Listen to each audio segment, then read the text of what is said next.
Being a mom with 3 little kids typically means basic weekends, but this Saturday things took an unexpected turn.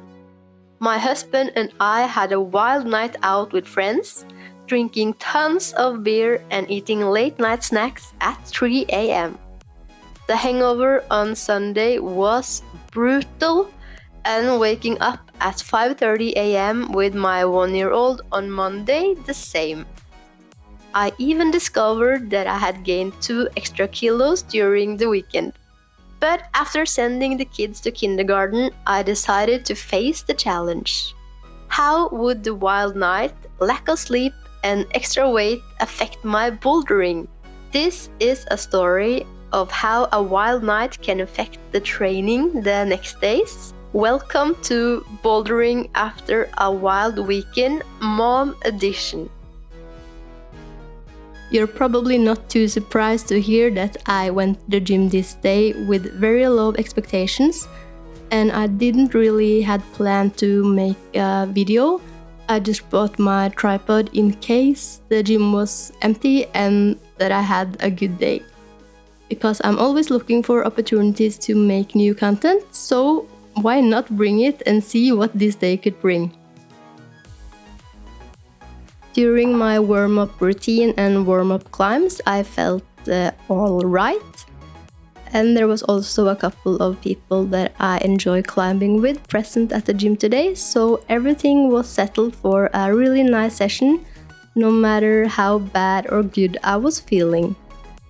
My main goal with today's workout was just to have fun with climbing and bouldering, and to see how the late night and the beer had affected my climbing abilities. I warmed up with some easy graded boulders, V1 and V2, and this was my first V3 that I wanted to try this day. It was new, so I hadn't tried it before, and it was pretty alright, except the last hole that was not too good. I was very unhappy with how I used my feet in the beginning, because there was a lot of footholds, which made me kind of confused. So I wanted to try it a couple of more times with the goal of doing the footwork a lot better. So here I skipped a lot of the footholds, and the climbing was a lot better than the first attempt. As I said, the last hole was not that good, and I wanted to see if I could use a toe hook to make that last move even more stable. So that was the main goal of this attempt. I made the toe hook work, but it didn't do anything specific to the climb, so I think it was better without.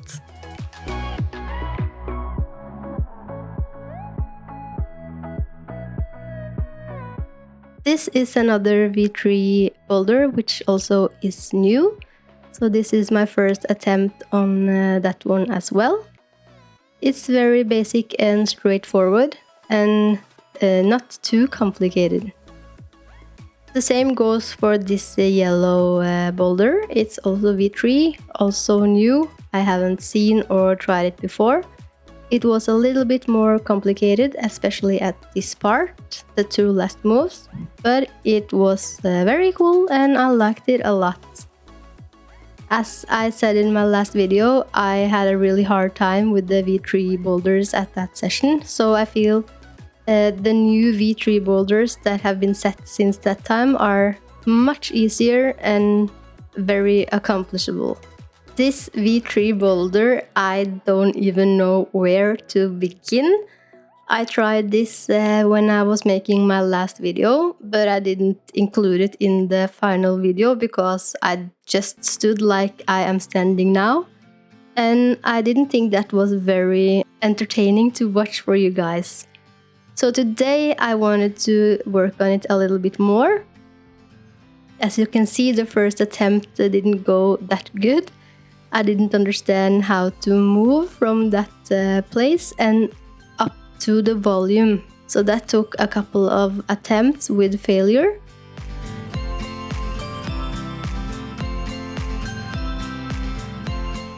And I guess you probably can't see it from the angle, but the footholds aren't very good and it's hard to trust your feet. And if you get your hips out from the wall, you will lose balance and fall. You're not feeling very comfortable where you are standing. So here I understood that the hold that I'm holding on with my left hand probably wasn't a foothold as I assumed from the beginning. And I think when I held it, I understood how to move from here to the volume, but it was still a complicated process.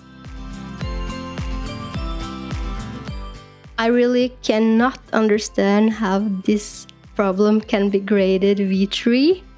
It must be the hardest and most complicated V3 problem ever made. And if you are able to go to the volume, you have to do this super scary and horrible move to get to the top hold, which is basically nothing. So you just have to stand on your feet and trust them completely. And that's not a skill a V3 climber has, I think.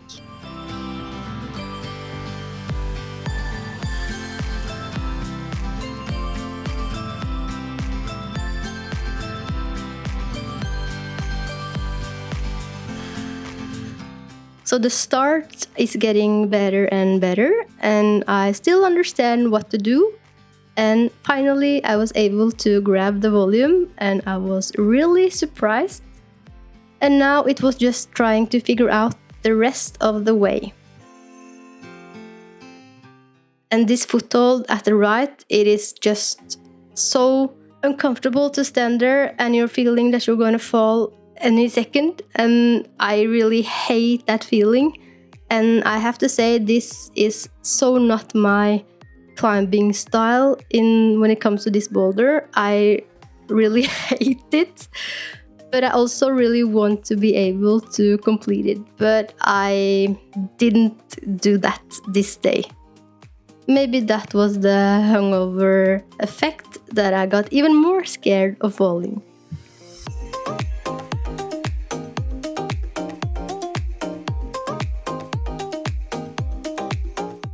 Now things are getting really interesting, because this next boulder is the project that I worked on last week.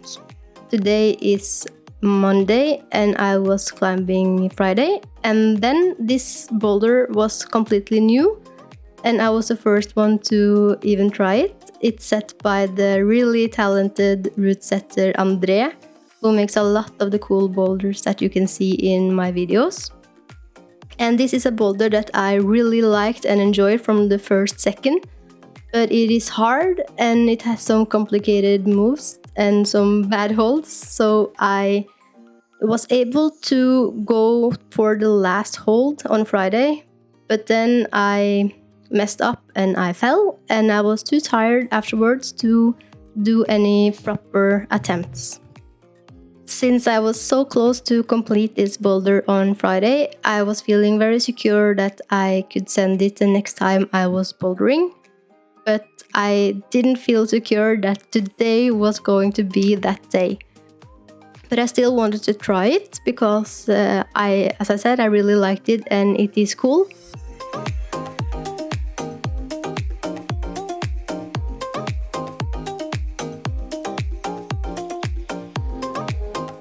So I did a couple of tries and then I was able to do the whole thing, and I was so tired and so happy and so shocked, which I still am. I could have never guessed that today would be the day that I would send my V4 project. This is also a V4 boulder that is new.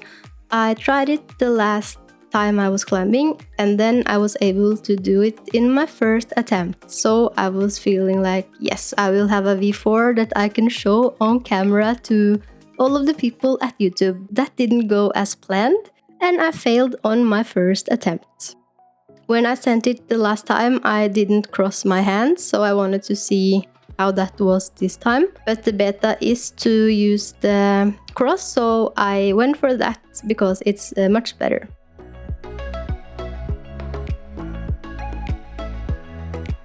Now I was able to stick the move, but because of using the wrong hands and then the wrong feet, I got totally stuck. And when I wanted to go down and try to adjust, I was just feeling too tired and I didn't have a chance to hold on. Then I took a little break where I watched the video of what I was doing wrong, and I learned from my mistakes and I understood where the problems was.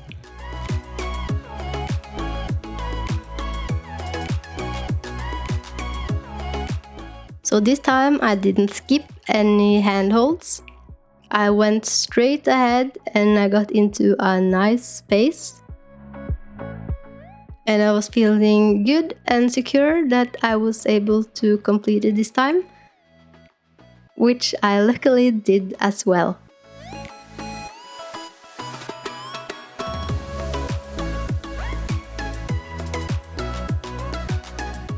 I don't know if you can hear it from my voice, but I am having a cold.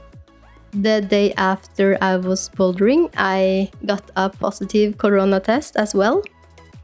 And I am still feeling pretty bad, but I'm well enough to do some YouTube editing and just playing around with that. So yesterday I used over 1 hour learning how to make animated arrows. So that's something to do when you are feeling corona sick.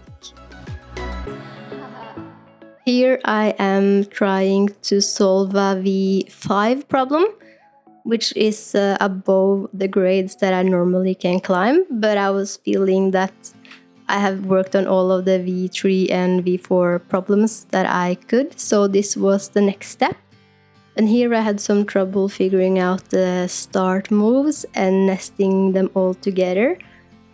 But I also like the movements a lot, and I'm motivated to work more on this boulder in the future when I have better days without the hangover and coronavirus in my body. I'm still very surprised that my last video got over 2,300 views, and I really appreciate it, and I really like the whole editing and filming process. And I'm also curious to know if you have any wishes or ideas about my future videos, because I feel that I'm always doing kind of the same thing. I'm working on a lot of boulders, and I really don't understand how so many people can watch my content, and I really want to make it better for everybody and to give you greater value, I guess. So please give me a comment if you have any ideas or tips or wishes about the future videos. I really appreciate every comment that I can get about this subject. The girl you see vacuum cleaning in the back is our local hero, Amalia.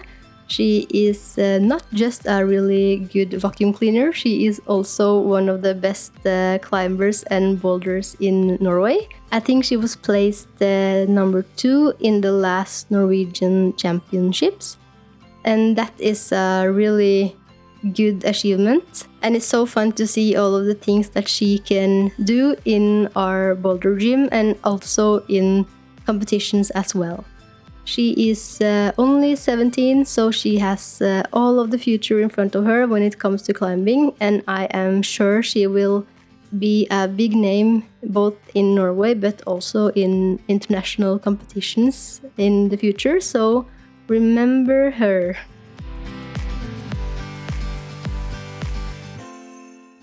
I feel that this video shows how I normally train when I am climbing. I do a little bit of everything, except today I didn't do any rope climbing at all. So I ended up with some Kilter board training, where I wanted to do some not too hard problems, but also some problems that I haven't tried before.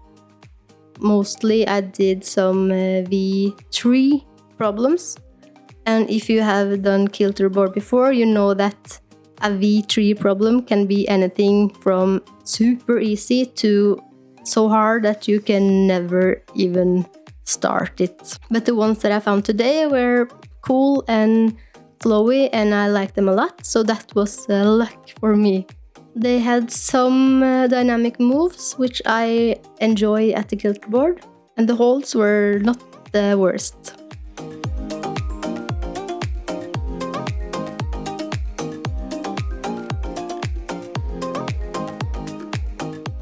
Then my climbing friend Solvår wanted me to try this traversing problem made by our own local celebrity Barbro Beta. And I had a lot of fun with this problem. It's good holds, but it's a different kind of climbing. And here I lost my feet, but I was able to get back on, so I could finish the whole problem.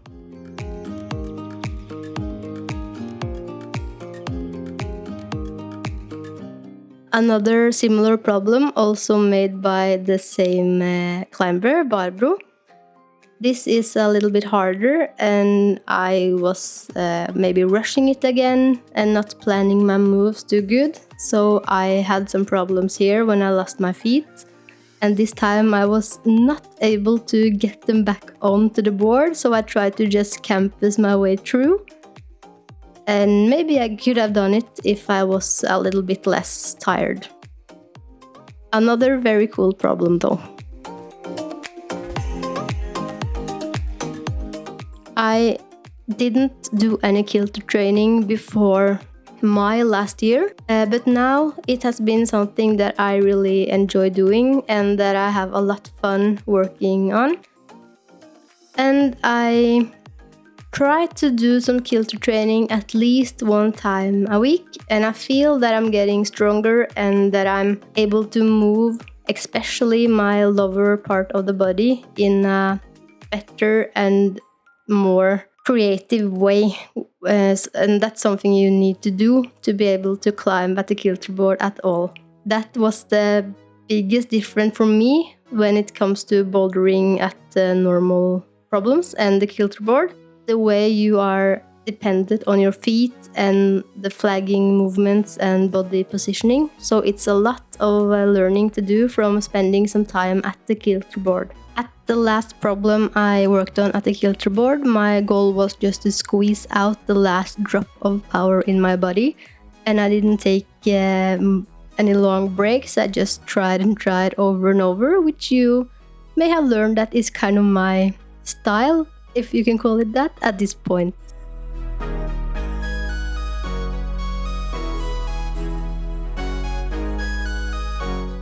I also wanted to see if I could do some moves at the campus board at the end, and surprisingly I was able to push myself all the way to the top. And with those last moves at the Kilter board, I was very happy with my session and surprised that I was able to complete some hard boulders and even send my latest project. And I also hope that you had a good time watching this video, and that you leave a comment if you have any ideas for my next videos. Have a lovely day!